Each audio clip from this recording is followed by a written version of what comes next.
Hello and welcome.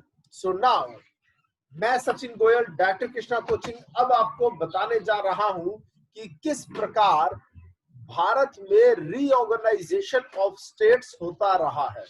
जी हाँ, under article 3 Indian constitution के part 1 article 1 to 4 के अंदर है आर्टिकल 3, और आर्टिकल 3 जो है वो डील करता है पार्लियामेंट की पार्लियामेंट की power the name area boundary of a state.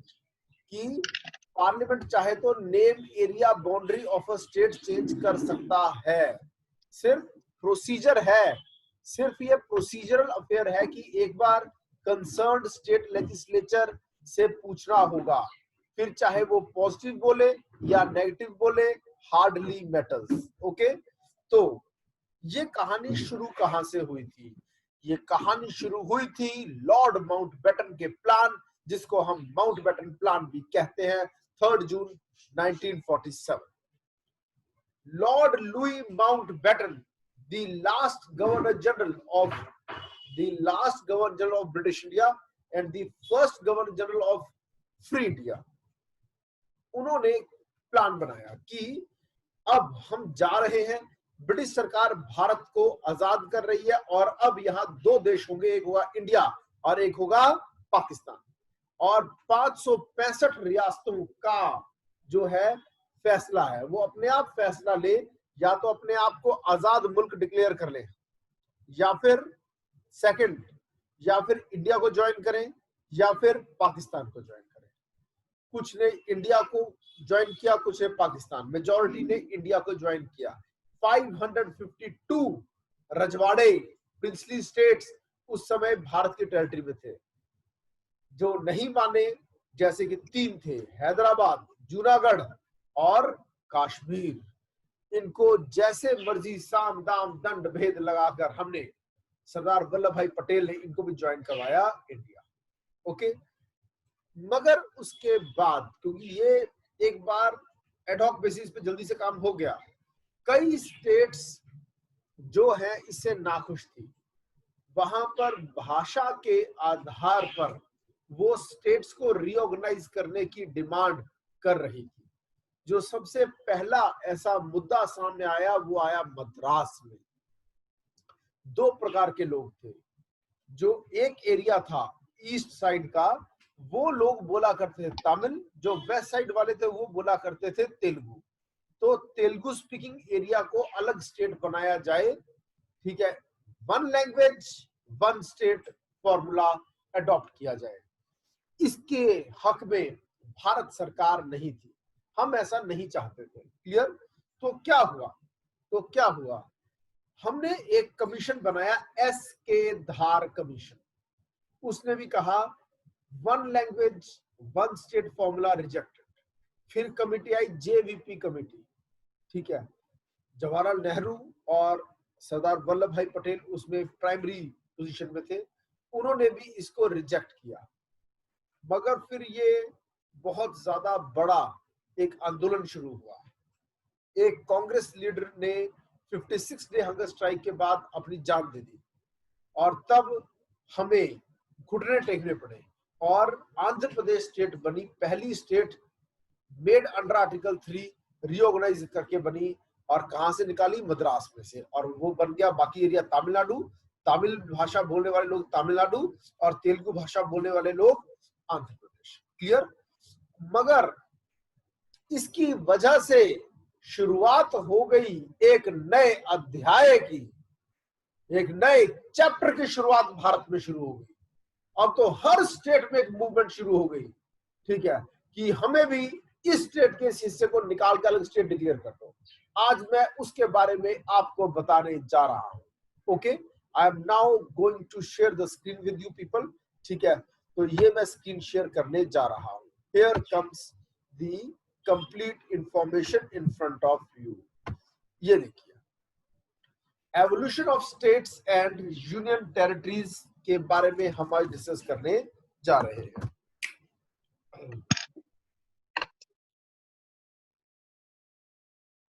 चलो स्टार्ट करते हैं। ये सब मैं जानकारी दे चुका हूं किस तरह से हमने प्रिंसली स्टेट्स को इंडिया से जोड़ा था। ओके, और फिर उसके बाद धार कमीशन, जो जिसके चेयरमैन थे एस के धार। क्लियर, एस के धार कमीशन। और फिर उसके बाद आई जेवीपी कमेटी, जिसमें 3 लोग थे, जवाहरलाल नेहरू, सरदार वल्लभ भाई पटेल और पट्टाभी सीतारामैया। ठीक है, मगर फिर उसके बाद जब एक कांग्रेस लीडर की डेथ हो गई हंगर स्ट्राइक के बाद, 56 डे हंगर स्ट्राइक के बाद डेथ हो गई थी डब्ल्यू, उसके बाद आंध्र प्रदेश को बनाने का फैसला हुआ। क्लियर, अब यहां से आज का सेशन हम शुरू करेंगे। फिर एक कमीशन बना, फजल अली कमीशन, जिसके 3 मेंबर थे, H N. Kunzru, K M. Panikkar, headed by Fazal Ali. Clear, तो इस कमीशन ने भी ये कहा, इस कमीशन ने भी ये कहा कि लैंग्वेज के आधार पर, ये 3 मेंबर कमीशन था जो कि दिसंबर 1953 का है। ये 1953 में कमीशन बना था और इसकी रिपोर्ट आई थी सितंबर 1955। इन्होंने कहा ठीक है कि broadly we can accept language as the basis of reorganisation of states, लेकिन one language one state formula possible नहीं।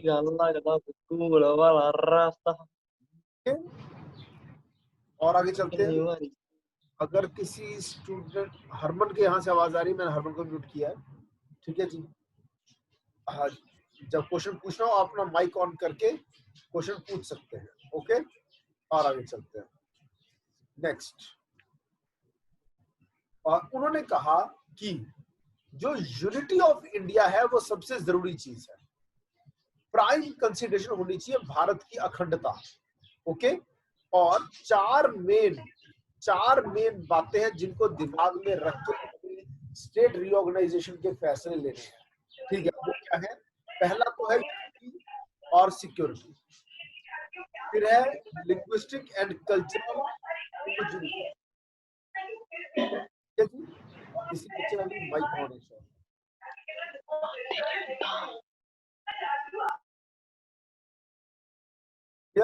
और अगली चीज आती है financial, economic and administrative considerations, और फिर देश की planning, promotion of welfare of people. राजनीतिक कारणों से नई स्टेट्स का बनाना ठीक नहीं है, इन कारणों से नई स्टेट अगर बनती है वो गलत नहीं होगा। फजल अली कमीशन ने टोटल रीऑर्गेनाइजेशन कुछ इस प्रकार करने की बात की कि किसी तरह से हम क्या कर सकते हैं, 16 स्टेट्स बना दे और 3 सेंट्रली एडमिनिस्टर्ड टेरिटरीज बनाए। ऐसा नहीं है कि ब्लाइंडली इस बात को मान लिया गया। फजल अली जी ने मेन बात ये कही कि आप ए स्टेट, बी स्टेट, ए, बी, सी और डी स्टेट्स वाला सिस्टम खत्म करो, सभी स्टेट्स को बराबर दर्जा दो। क्लियर, तो ए, बी, सी, डी स्टेट्स जो थी, सबसे बड़े वाली स्टेट्स ए स्टेट्स थी। क्लियर, तो सब स्टेट्स को बराबर किया जाए, इसके लिए 7th कॉन्स्टिट्यूशनल अमेंडमेंट एक्ट आया। Clear, by the States Reorganization Act 1956 and the 7th Constitutional Amendment Act, the distinction was done away with, और ये खत्म कर दिया गया, और इंडियन कॉन्स्टिट्यूशन का पार्ट 7 खत्म कर दिया गया। इंडियन कॉन्स्टिट्यूशन का पार्ट 7 रिपील कर दिया गया। याद रहेगा, 7th अमेंडमेंट में 7th पार्ट खत्म। क्लियर, और कुछ स्टेट्स को कुछ और स्टेट्स के साथ मर्ज कर दिया गया, साथ जुड़ती एडजेसेंट स्टेट्स के साथ, और टोटल 14 स्टेट्स बनी, 6 यूटी बन गई। मगर बाद में फिर से डिमांड्स उठनी शुरू हुई। क्लियर, क्या क्या किया गया था पहले वो समझ ले। केरला स्टेट बनाई गई। केरला स्टेट जो है वो 3 एरियाज को बनाकर बनी थी, कोचिन, ठीक है, merging the Travancore, Cochin state with the Malabar district of Madras state and Kasargod of South Canara, दक्षिण कन्नड़। क्लियर? फिर जो तेलुगु स्पीकिंग एरियाज थी, ये कहानी समझा चुका हूं आपको। Okay fine. और ये सबसे इंपॉर्टेंट चीज जो पढ़ लेते हैं सारे को, of South Canara Dakshina Kannada, it merge the Telugu speaking areas, जहां तेलुगु भाषा बोली जाती थी, हैदराबाद के Telugu speaking areas with Andhra to create the Andhra Pradesh बना। फिर it merge Madhya Bharat state, Vindhya Pradesh state and Bhopal state into Madhya Pradesh. Madhya Pradesh किन किन 3 एरिया से बना था? मध्य भारत, भोपाल और आंध्र भारत, सॉरी मध्य भारत, विंध्य प्रदेश, मध्य भारत, विंध्य प्रदेश और भोपाल, यहां से बना मध्य प्रदेश। और सौराष्ट्र का जो एरिया था, सौराष्ट्र एंड कच्छ स्टेट को जोड़ा गया बॉम्बे के साथ, जो सौराष्ट्र और कच्छ क्या आज का गुजरात। और कुर्ग स्टेट किसको जोड़ा गया? मैसूर के साथ। ठीक है, मैसूर। अगला पटियाला को जोड़ दिया गया ईस्ट पंजाब स्टेट्स और बना PEPSU, clear, into that of Punjab state. Patiala and east Punjab states union को जोड़ा गया पंजाब के साथ और बना पेप्सू। देन अजमेर को जोड़ा गया राजस्थान के साथ। फिर it created the new UT of Laccadive, Minicoy, Amindivi islands, इनको जोड़ दिया गया from the territory from the Madras state. ठीक है जी। और इसके बाद असली जो पेपर में क्वेश्चन आते हैं वो क्या आते हैं? बाद में 1956 के बाद कौन कौन सी स्टेट्स कैसे कैसे बनी, कि हमारे कंट्री का पॉलिटिकल मैप 1956 के बाद, ये तो 1956 के साथ ही हो गया था, इससे पहले तक। अब इंपॉर्टेंट एरिया शुरू होता है कि demand for creation of new states तो थमी नहीं। तो सबसे पहले महाराष्ट्र और गुजरात अलग हुए। ये एक स्टेट होती थी बॉम्बे स्टेट। तो 1960 में, ठीक है, बॉम्बे को डिवाइड किया गया, 2 सेपरेट स्टेट्स बनी, महाराष्ट्र, और महाराष्ट्र था मराठी बोलने वाले लोगों का, और गुजरात जो गुजराती बोला करते थे। ओके, गुजरात को स्टेट का दर्जा मिला। ये 15वीं स्टेट बनी भारत की। याद रहे 14 स्टेट्स बना दी थी 1956 तक, और जो 15 स्टेट बनी वो बनी कौन सी? गुजरात। फिर दादरा एंड नगर हवेली, इस पर कभी राज हुआ करता था पोर्तुगीज का। ओके, 1954 में ये हमारे कब्जे में आई। क्लियर? और इसकी जो एडमिनिस्ट्रेशन हमने 1961 तक कैसे चलाई? Bye an administrator chosen by the people themselves. Clear? 1954 में हमारे पास आया, 7 इयर्स तक वहां पर एक एडमिनिस्ट्रेटर ने राज किया, who was chosen by the people there. Okay, बाद में इसको हमने एक यूटी बना लिया, ठीक है, 10th अमेंडमेंट के द्वारा। फिर ये तो थी पोर्तुगीज वाली कहानी, मगर ये खत्म नहीं हुई, यहां से शुरू हो जाती है। हमने पोर्तुगीज से कुछ और एरियाज कैसे लिए? इंडिया ने एक्वायर की 3 टेरिटरीज पोर्तुगीज से 1961 में। कौन कौन सी थी? दमन, दीव और गोवा। क्लियर? और जब इसको 1961 में लिया था तब इसको एक यूटी बनाया गया, UT of Goa, Daman and Diu. ये 12वीं अमेंडमेंट के द्वारा हुआ, मगर बाद में गोवा को एक फुल फ्लेज स्टेट का दर्जा मिल गया 1987 में। दमन एंड दीव आज भी एक यूटी है। ओके, और आगे चलते हैं। पुडुचेरी, पौंडीचेरी का नया नाम पुडुचेरी। क्लियर? इसमें क्या हुआ था? ये फ्रेंच एस्टेब्लिशमेंट थी। याद रहे, Dadra and Nagar Haveli, Daman and Diu और गोवा, ये सब हमने कहां से लिया था? ये हमने लिया था पोर्तुगीज से। लेकिन फ्रेंच के पास भी कुछ एरिया था, ठीक है। और ये फ्रेंच इस्टेब्लिशमेंट थी जिनका नाम था पुडुचेरी, कराईकाल, माही एंड यनम। फ्रेंच ने 1954 में ये एरिया हमें हैंडओवर कर दिया था और इसको हमने काफी समय तक एज एक्वायर्ड टेरिटरी काम किया यहाँ 1962 तक, मगर बाद में इसको एक यूटी बना दिया गया बाय 14th अमेंडमेंट। क्लियर? और आगे चलते हैं। डेट्स इतना इंपॉर्टेंट नहीं है, बस ये याद कर ले कि पुडुचेरी फ्रेंच से लिया गया और बाकी ऊपर वाले किससे लिए गए? पोर्तुगीज से। अब आती है नागालैंड की कहानी। 1963 1963, ठीक है। नागा हिल्स की कहानी, नागा हिल्स और त्योंसेंग एरिया ऑफ असम। 1963 में नागालैंड स्टेट बनाई गई थी, ओके। और क्यों बनाई गई थी? ताकि सेटिस्फाई किया जाए उस मूवमेंट को जो कि नागाज की मूवमेंट थी, कि ऐसा हो, ओके। और 16th स्टेट का दर्जा जो उसे दिया गया, उससे पहले ही उसको क्या कर लिया गया था? गवर्नर ऑफ असम के अंडर दे दिया गया था। क्लियर? ये तो इंपॉर्टेंट नहीं है। फिर पंजाब टूटा, पंजाब टूटा और पंजाब में से टूटकर क्या क्या बना? एक तो जो बचा हुआ पंजाब वो तो रहा ही रहा, इसमें से 3 चीजें और निकली। पहला हरियाणा, चंडीगढ़ एंड हिमाचल प्रदेश। ये कहानी है 1966 की। पंजाब बाइफरकेट हो गया और इसमें से 17वीं स्टेट बनी हरियाणा और डेट थी 1 नवंबर 1966। आज भी 1 नवंबर 1966 को हरियाणा डे के रूप में मनाया जाता है, ओके। और आगे चलते हैं। अब 70 state of union and the UT of Chandigarh बनी, ओके।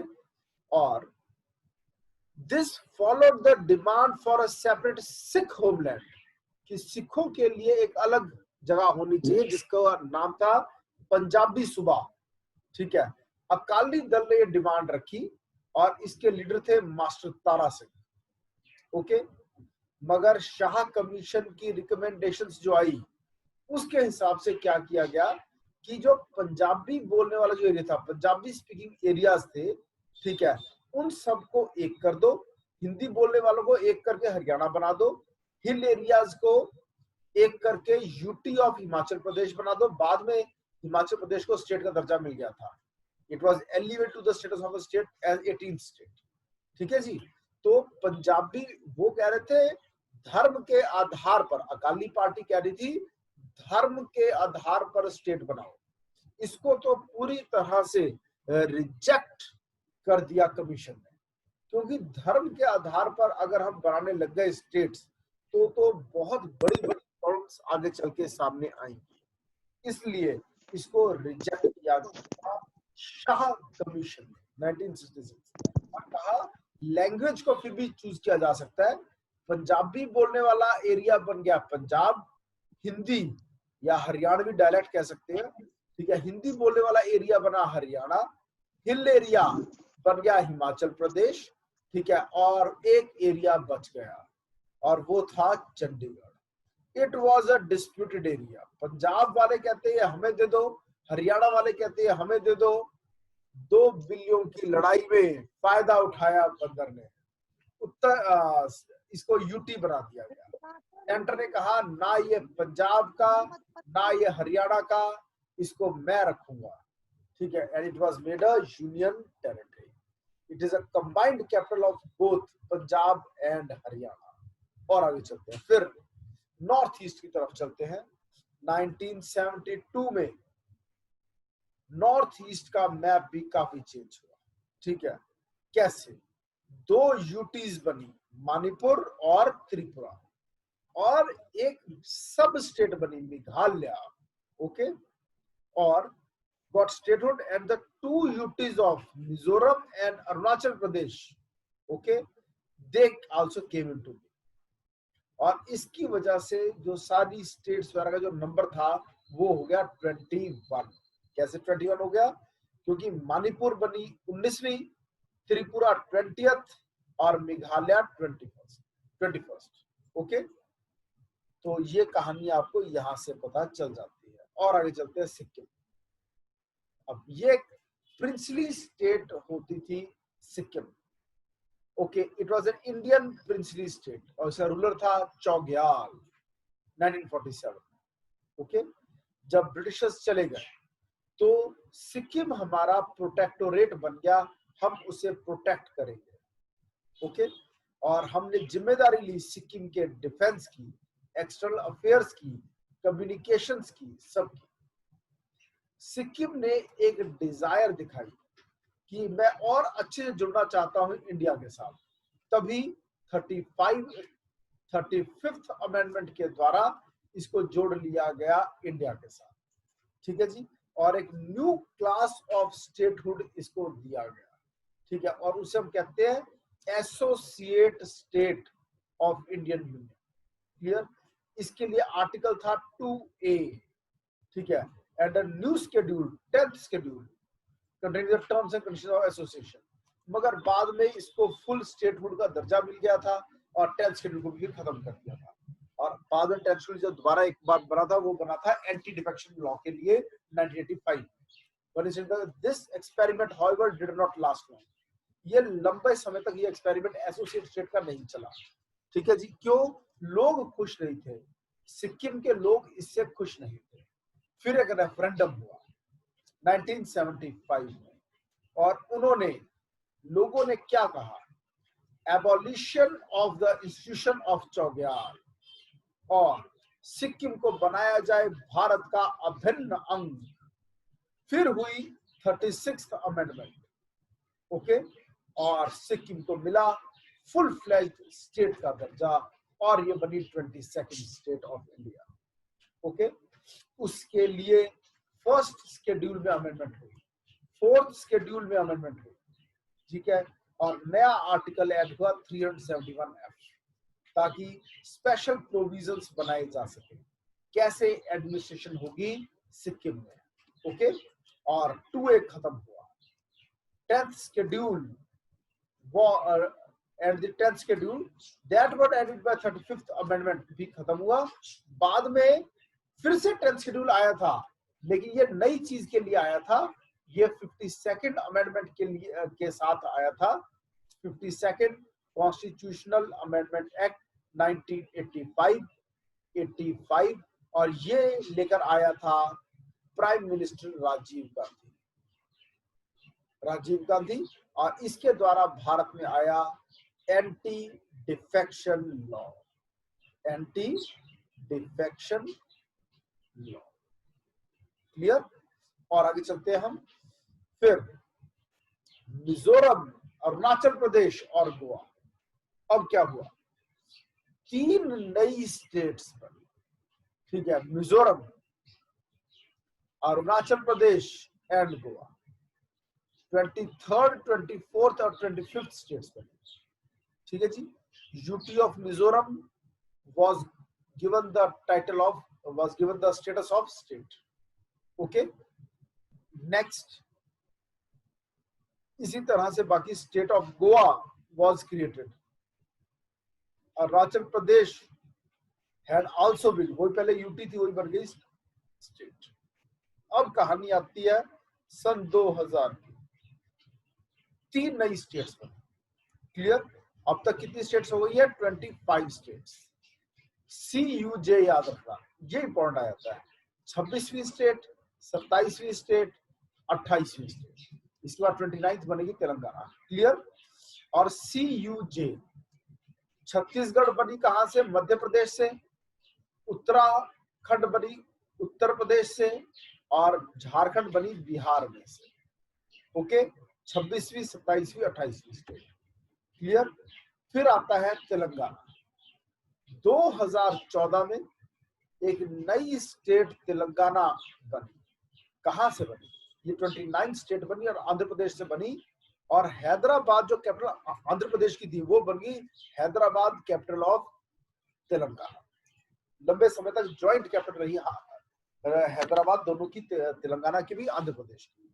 ठीक है, आंध्र प्रदेश वही स्टेट है जो पहली लीगल स्टेट, लिंग्विस्टिक बेसिस पर स्टेट बनी। ठीक है, कैसे? तेलुगु स्पीकिंग एरियाज को अलग किया गया था तमिल स्पीकिंग एरियाज में से, मद्रास में से निकाला गया था। ओके, फिर अब क्या हुआ था? Telugu speaking areas of Hyderabad को आंध्रा के साथ जोड़ दिया गया था। ओके, पहले ये हुआ था, और फिर से आंध्र प्रदेश रीऑर्गेनाइजेशन एक्ट 2014 पास हुआ। ओके, और ये 2 स्टेट्स पर थी। फिर अभी लेटेस्ट 2019 की कहानी, धारा 370 खत्म करने की कहानी। ओके, 2019 तक जम्मू कश्मीर एक स्टेट थी। ओके, जिसका अपना एक कॉन्स्टिट्यूशन था और एक स्पेशल स्टेटस था given by article 370 of the constitution, जिसके तहत ठीक है, special provision, special powers were given. और 2019 में स्पेशल स्टेटस को खत्म कर दिया गया। ठीक है, क्या, कैसे किया गया? एक प्रेसिडेंशियल ऑर्डर के द्वारा ये किया गया। Okay, constitution application to J&K order 2019। Okay, और इससे पुराना 1954 का जो ऑर्डर था उसको इसने सुपरसीड किया। ओके, देन 2019 का जो ये ऑर्डर था, ठीक है, इसने कहा अब से J&K, जम्मू कश्मीर पर भी अप्लाई होगा कॉन्स्टिट्यूशन ऑफ इंडिया, और 370 को इन ऑपरेटिव कर दिया। Article 370 used to give special status to Jammu and Kashmir. और आगे चलते हैं। यही नहीं, J&K रीऑर्गेनाइजेशन एक्ट भी पास कर दिया, जिसके तहत तोड़ दिया जम्मू कश्मीर को।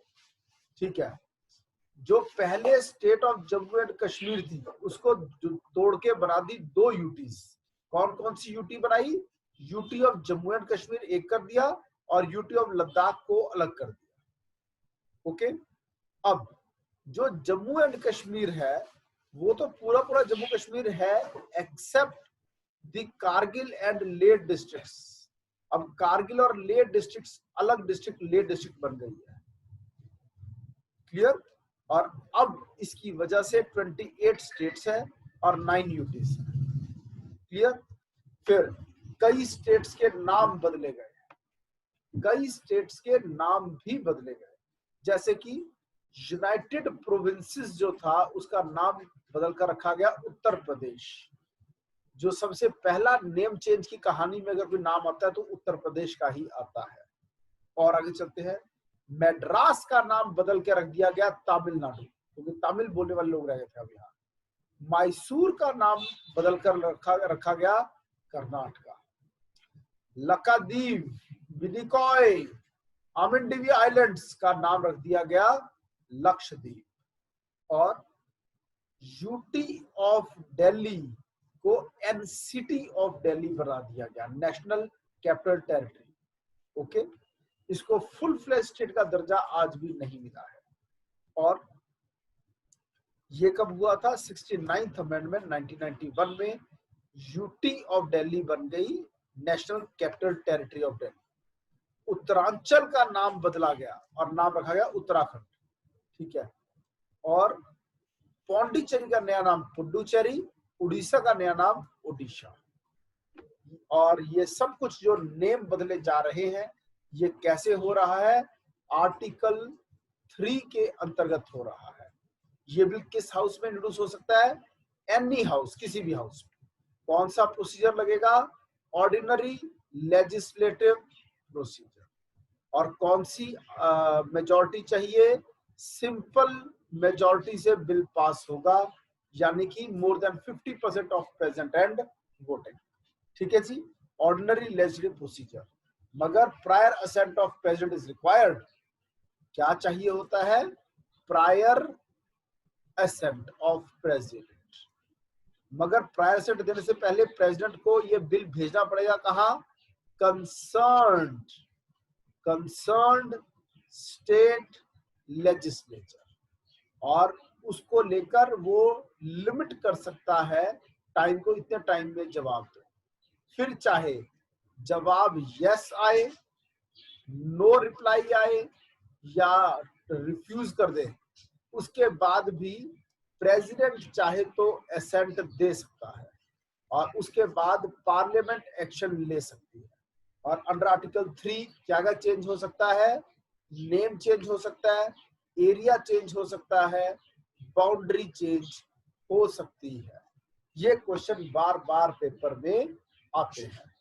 ये लिस्ट आ गई सभी स्टेट्स और यूटीज की। आर्टिकल इंडियन कॉन्स्टिट्यूशन का शेड्यूल 1 लिस्ट कंटेन करता है। कौन सी लिस्ट? ठीक है, कि कौन सी लिस्ट? वो लिस्ट जो बताती है कौन कौन सी स्टेट्स और यूटीज इंडिया में है। ओके, और आगे चलते हैं। ठीक है, हमारा ये यूनिट काफी हद तक खत्म हो चुका है। और फिर इस पर मेंस का भी एक क्वेश्चन बनता है, क्या नई स्टेट्स इसी प्रकार से बनना भारत के लिए ठीक है? अगर तो राजनीतिक कारणों के से बन रही है तो गलत है, लेकिन देश की एडमिनिस्ट्रेशन और यूनिटी को इम्प्रूव करने के लिए हो रहा है तो ये वेलकम स्टेप है। तो जो हम अगला सेशन करेंगे वो हम करेंगे सिटीजनशिप पर। ठीक है, so I will start with the next topic, citizenship, next time. आप में से कोई कुछ क्वेश्चन पूछना चाहता है तो पूछ सकता है। Most welcome, any query if you have.